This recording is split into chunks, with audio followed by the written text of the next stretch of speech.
And then Homo sapiens, Homo sapiens. If they were born now, if you were born then, you wouldn't know the difference. Exactly the same.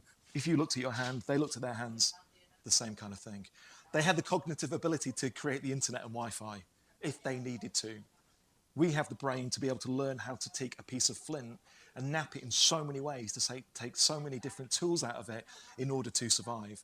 And people have said cognitively they're on about the same level, because the stuff you need to understand and need to learn to be able to do those kinds of things. And using exactly the same spot, the cave entrance, to hunt their animals, to bring them back, to use that space for their hunting ground. Then once the migration of those animals has ended, probably then moving further south again to their maybe a more permanent, warmer settlement, maybe hundreds of miles south. The white block here on our timeline is a period we call the Glacial Maximum.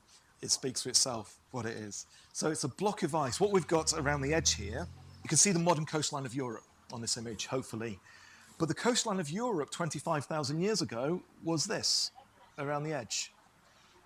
So it was one sort of northwestern peninsula. And you get hunter-gatherers around this area and people coming this far north, and here's Creswell.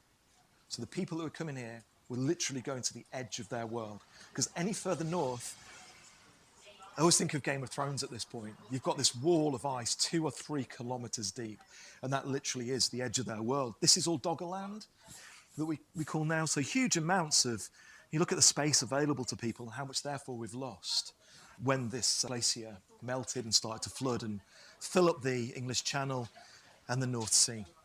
So like I say, about 7,000 or 8,000 years at this peak.